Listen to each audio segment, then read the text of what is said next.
Ana segurava o pequeno tesouro em seus braços. Um bebê de 3 quilos, que era a resposta para 6 anos de orações e tratamentos. Cada passo pelo corredor do hospital era uma batalha contra a dor aguda da cesárea que ainda ardia.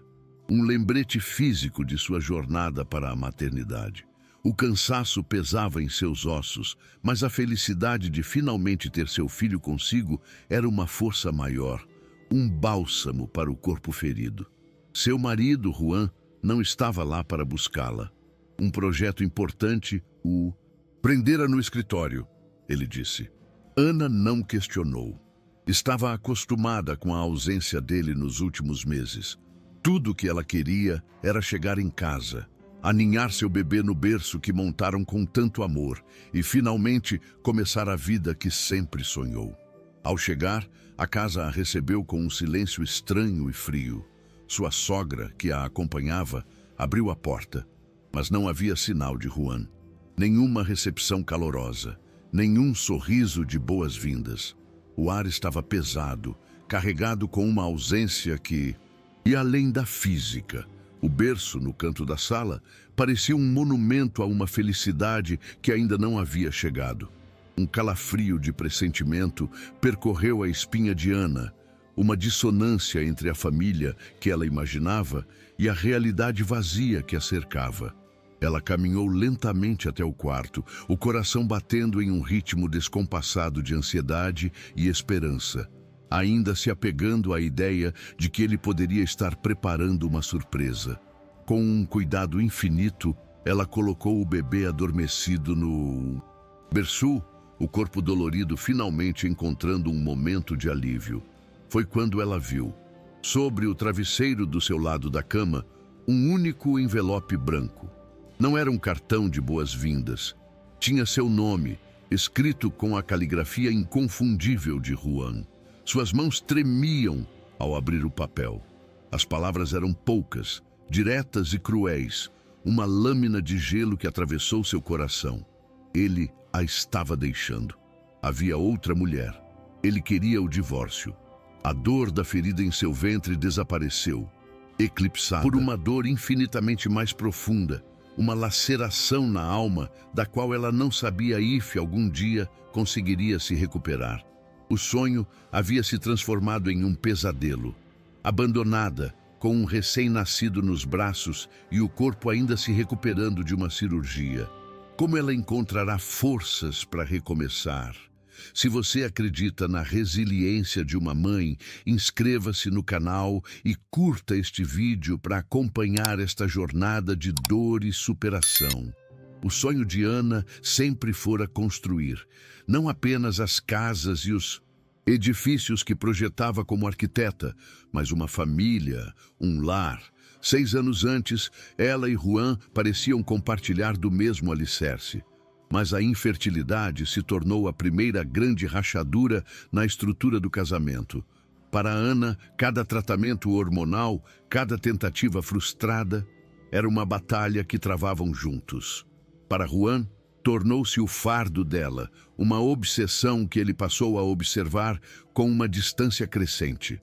Enquanto ela se apegava à esperança com todas as forças, ele, silenciosamente, começava a se afastar. Cansado da luta por um sonho que, em seu coração, já havia começado a desmoronar muito antes de outra mulher aparecer em sua vida.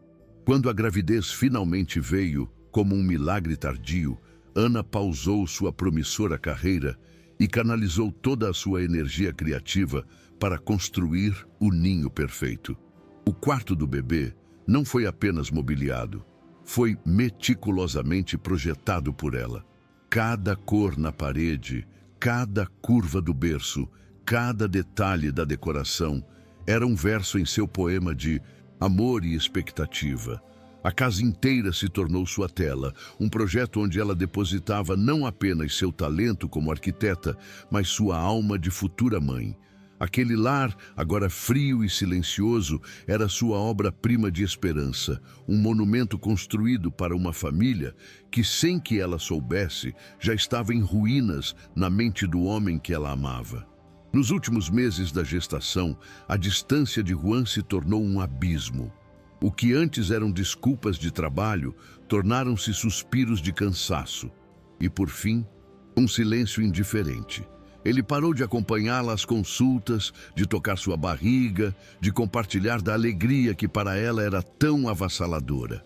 Ana, imersa na bolha de felicidade e nos preparativos para a chegada do filho, escolheu não ver. Justificou a ausência dele como estresse, como o medo natural de um pai de primeira viagem. Ela se agarrou à imagem do homem com quem se casou, recusando-se a acreditar que ele a abandonaria justamente na linha de chegada de uma jornada que percorreram por tanto tempo. Essa negação tornou a carta sobre a cama ainda mais cruel. A realidade das palavras na carta atingiu Ana com a força de um impacto físico. O mundo se reduziu àquelas frases curtas e cruéis, e o ar em seus pulmões pareceu desaparecer. Suas pernas fraquejaram e ela teve que se apoiar no berço para não desabar, o corpo tremendo incontrolavelmente. A dor da ferida da cesárea foi subitamente esquecida, substituída por uma agonia que rasgava sua alma. Foi o som frágil de seu filho resmungando no berço que a puxou de volta do abismo. Aquele pequeno som foi uma âncora, um lembrete de que seu sofrimento, por mais avassalador que fosse, era um luxo que ela não podia se permitir. Ela olhou para o pequeno rosto adormecido e, naquele instante, entendeu que não estava mais lutando por si mesma. Sua sogra entrou no quarto, atraída pelo silêncio prolongado, e a cena a paralisou. A carta no chão, a expressão devastada no rosto de Ana. A mulher mais velha entendeu tudo em um instante, mas sua reação foi a de uma neutralidade dolorosa. Não houve um abraço de consolo, nenhuma palavra de fúria contra o próprio filho. Havia apenas desconforto, um desviar de olhos de quem não sabe como lidar com a catástrofe. Aquele silêncio, aquela ausência de apoio da única outra adulta na casa, foi a segunda facada no coração de Ana. Ela estava completamente só, uma náufraga em sua própria casa, sem um único porto seguro a quem recorrer. A sogra apenas se retirou, fechando a porta e deixando-a afogar-se em sua dor. Sozinha, Ana foi forçada a encarar a brutalidade de sua situação. Arrastando o corpo dolorido, ela foi até o banheiro. Com as mãos trêmulas, trocou a compressa ensanguentada de sua ferida, cada movimento um lembrete físico do sacrifício que fizera por uma família que acabara de se desintegrar. A dor física era quase um alívio, uma distração para a dor emocional que ameaçava consumi-la por completo. Enquanto cuidava de seu corpo ferido, as promessas de Juan ecoavam em sua mente como fantasmas zombeteiros, palavras de amor e de um futuro compartilhado que agora se revelavam como as mais cruéis das mentiras. Ela não havia perdido apenas um marido. Havia perdido a arquitetura de toda a sua vida. De volta ao quarto, Ana se debruçou sobre o berço, observando a respiração tranquila de seu filho.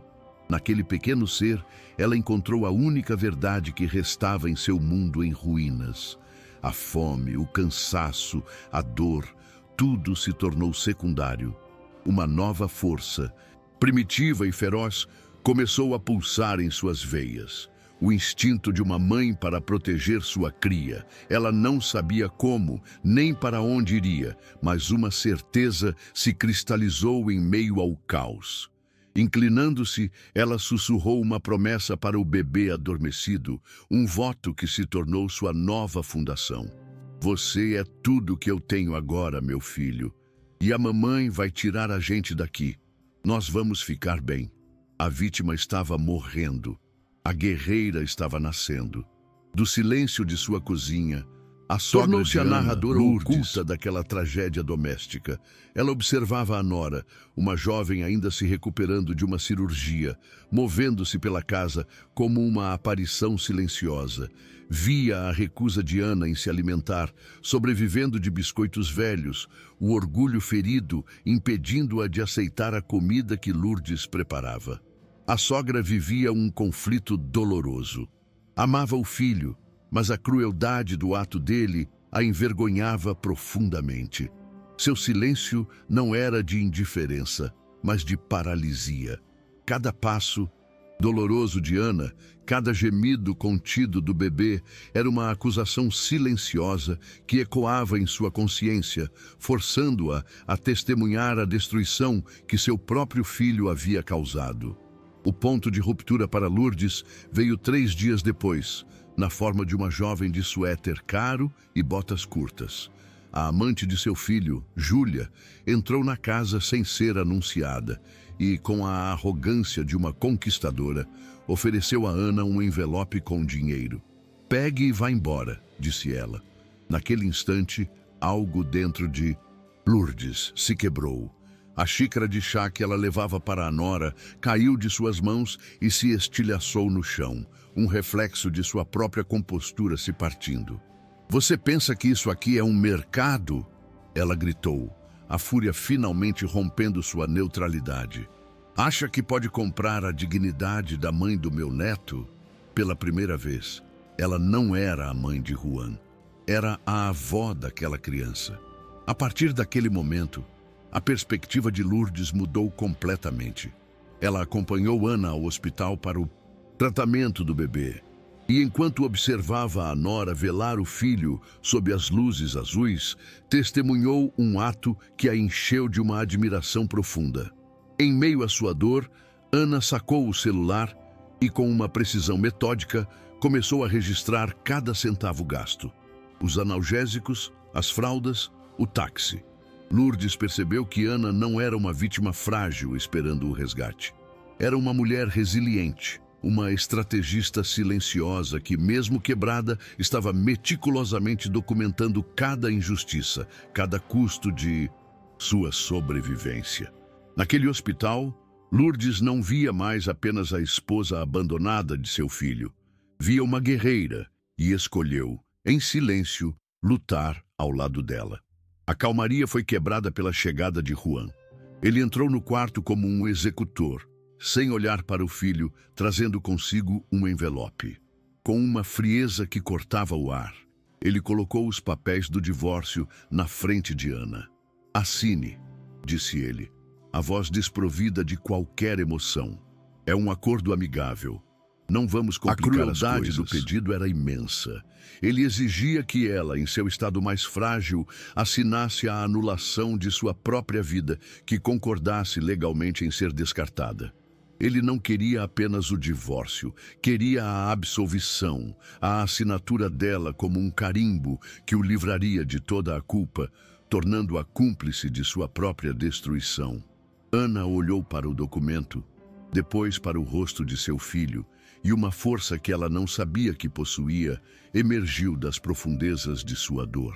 A mão dela, pálida e trêmula, pegou a caneta. Juan observou, um brilho de impaciência nos olhos, esperando que ela cumprisse o último de seus deveres.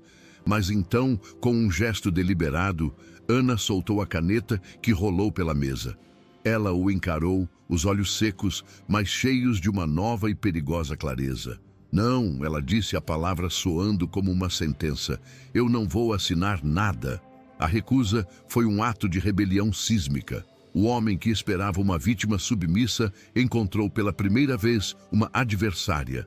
Naquela noite movida por uma energia recém-descoberta, Ana encontrou seu velho e empoeirado laptop. Ao ligá-lo, a luz da tela iluminou um rosto cansado, mas determinado. Ela abriu a pasta de seus antigos projetos de arquitetura, um cemitério de sonhos que ela havia abandonado por ele. Havia um projeto em particular, um design arrojado que fora rejeitado por ser pouco comercial, mas que ela sempre amou.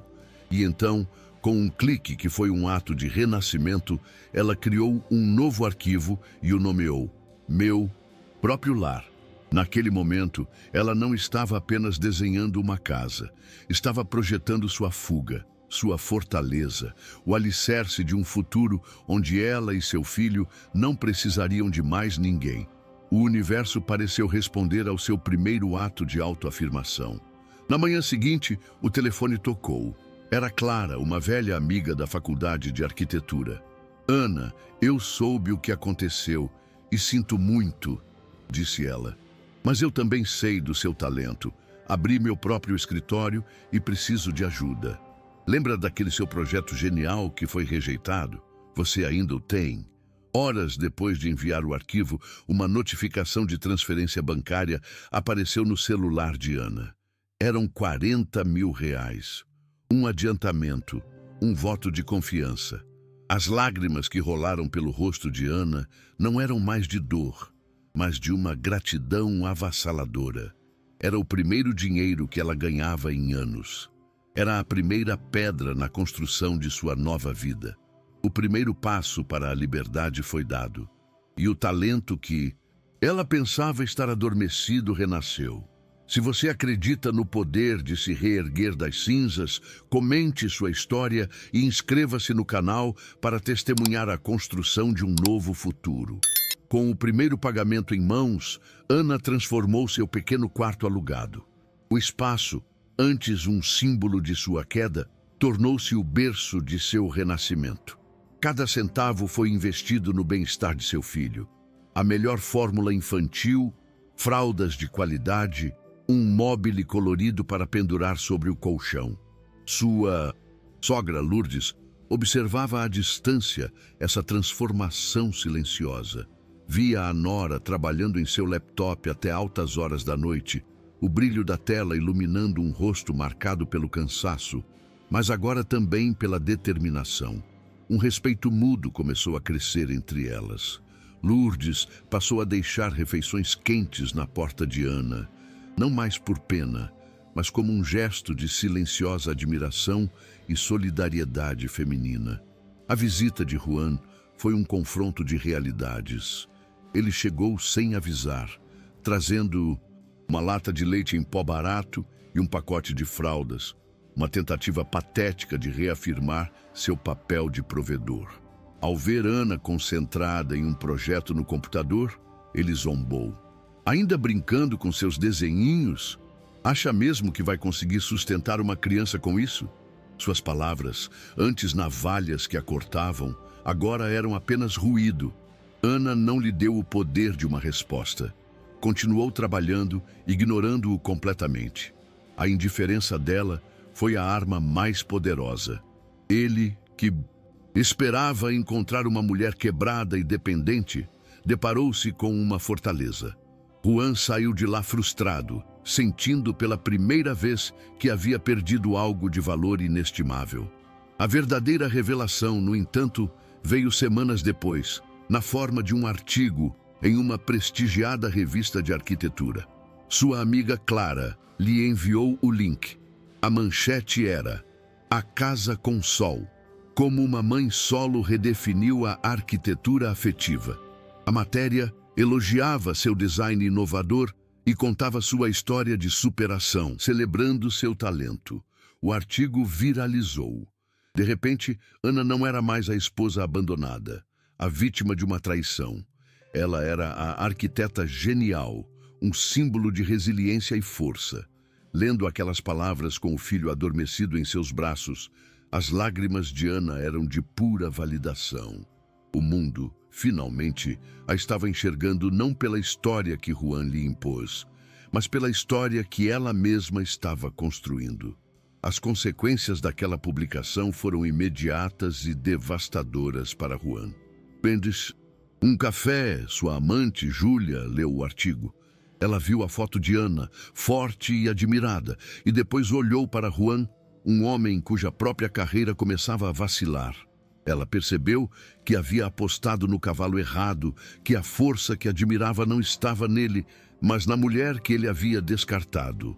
Um simples torpedo encerrou o caso. Ao mesmo tempo, em sua casa, Lourdes lia o mesmo artigo, os olhos marejados de orgulho. Olhando para a foto da nora e do neto, ela sussurrou para si mesma, com uma convicção profunda. Ela não apenas se salvou, ela salvou a honra de nossa família. A revelação pública do valor de Ana foi o início do fim para Juan. O artigo na revista foi o catalisador que transformou a carreira de Ana. clientes, atraídos tanto por seu talento quanto por sua história inspiradora de resiliência, começaram a procurá-la. Ela mergulhou no trabalho, passando madrugadas em claro debruçada sobre projetos, o barulho suave do mouse se misturando à respiração de seu filho adormecido. O sucesso de seu primeiro grande projeto, a renovação de um café, lhe rendeu um pagamento significativo, um dinheiro que para ela não significava luxo, mas liberdade. Com ele, ela deu o passo mais importante de sua nova vida. Alugou um apartamento maior, um lugar com uma varanda para suas plantas e um espaço digno para seu filho brincar. Era um lar construído inteiramente por seu próprio mérito. Enquanto Ana construía seu futuro, o mundo de Juan desmoronava. A história de seu abandono cruel, agora conhecida em toda a cidade através do sucesso de sua ex-esposa, começou a contaminar sua vida profissional. Acusado de comportamento antiético e abuso de poder, ele foi demitido. Sem o status e o dinheiro que a sustentavam, sua relação com a amante, Júlia, rapidamente se desfez. Ela o deixou com um bilhete frio na mesa de centro. Foi um erro. Adeus. Despojado de seu emprego, de sua amante e de seu orgulho, Juan, o homem que se achava o centro do universo, foi forçado a voltar para a casa. De sua mãe, um rei deposto retornando ao exílio. Em casa, ele não encontrou o consolo que esperava. Sua mãe, Lourdes, agora uma mulher transformada pela admiração que sentia por Ana, o recebeu com uma piedade fria. Ela olhou para o filho quebrado, o arquiteto de sua própria miséria, e lhe ofereceu a dura e implacável verdade. Você não perdeu apenas um emprego, Juan. Você perdeu a coisa mais valiosa que já teve por pura arrogância e egoísmo. E agora você não tem nada. As palavras dela não eram de condenação, mas de constatação. Ele estava sozinho, abandonado até mesmo pela única pessoa que ele achava que sempre estaria ao seu lado, forçado a encarar o vazio que ele mesmo havia criado. Meses depois, um encontro casual selou seu destino. De longe, Juan viu Ana e seu filho, agora uma criança que já andava em uma cafeteria. Ele observou a interação amorosa entre os dois, um paraíso do qual ele havia se autoexilado. Com um brinquedo de madeira nas mãos, ele se aproximou, o coração cheio de uma esperança desesperada. Os olhos de Ana encontraram os dele, sem raiva, apenas com uma distância calma e intransponível. "Mamãe, quem é aquele moço?" perguntou o menino, olhando para o estranho. A pergunta foi uma faca no coração de Juan. Seu próprio filho não o reconhecia. Devastado, ele se virou e foi embora, deixando o presente intocado sobre uma mesa. Naquela noite, em um último ato de desespero, ele enviou uma mensagem a Ana, não com um pedido de desculpas, mas com uma exigência. "Eu quero ver meu filho. Você não pode me tirar esse direito." Em seu novo e seguro apartamento, com o filho dormindo tranquilamente no quarto ao lado, Ana leu as palavras. Ela olhou para a demanda de um homem que havia abdicado de todos os seus direitos no dia em que deixou aquela carta sobre sua cama. Ela não sentiu ódio, nem desejo de vingança.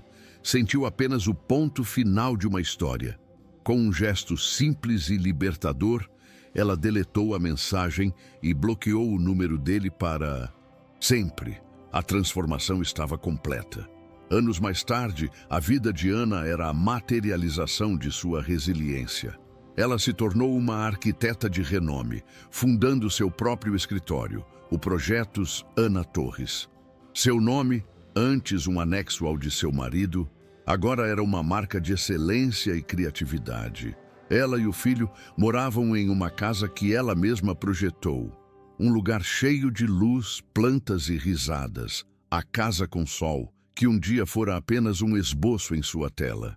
Ela não apenas reconstruiu sua carreira, ela projetou e construiu uma vida inteira sobre uma nova e inabalável fundação. Seu amor próprio e o amor por seu filho. A estrutura que ela perdeu era frágil e emprestada. A que ela construiu era sua, eterna e indestrutível. Em uma palestra para mulheres que, como ela, enfrentaram o divórcio, alguém na plateia lhe perguntou se ela havia perdoado seu ex-marido. A resposta de Ana foi uma lição de libertação. Por muito tempo, acreditei que precisava perdoá-lo para poder seguir em frente, ela disse, a voz serena e forte. Mas eu estava errada. A maior lição da minha jornada não foi aprender a perdoar. Ela fez uma pausa, olhando para os rostos atentos. Foi aprender que eu não preciso do perdão dele para ser completa. Minha paz não dependia mais de um gesto que ele poderia ou não me dar. Minha paz dependia apenas de mim mesma. O perdão se tornou irrelevante. A autoafirmação era tudo. O legado de Juan foi o do esquecimento, uma sombra que se desvaneceu no tempo. Tornou uma anedota, um conto de advertência sobre um homem que trocou um tesouro por um impulso e perdeu não apenas uma esposa, mas o direito de ser pai. O legado de Ana, por outro lado, era o da criação. Dos escombros de uma traição, ela ergueu um império de amor e sucesso. Seu filho cresceu em um lar onde a figura paterna não era uma ausência dolorosa, mas uma prova da força inabalável de sua mãe. Ele não era o fruto de um casamento desfeito, mas a inspiração para a mais bela das reconstruções. O maior e mais amado projeto de sua mãe. A história de Ana começou com o fim de um sonho, o de uma família que ela pensava que construiria com outra pessoa. Mas aquela demolição dolorosa foi necessária para limpar o terreno. A partir das ruínas, ela não reconstruiu o que havia perdido. Ela construiu algo inteiramente novo, mais forte e mais verdadeiro. Descobriu que sua identidade não estava no papel de esposa, mas em sua própria essência de criadora, mãe e guerreira. Pois ela aprendeu que a arquitetura mais importante não é a que se desenha no papel, mas a que se constrói dentro de si. Uma estrutura que, uma vez erguida sobre a fundação do amor próprio, jamais pode ser demolida. A história de Ana é uma lição de força e amor próprio. Se você se inspirou nesta jornada de superação, inscreva-se, curta e comente de onde você nos assiste. Vamos celebrar as mulheres que, mesmo nas ruínas, encontram a força para construir seus próprios impérios.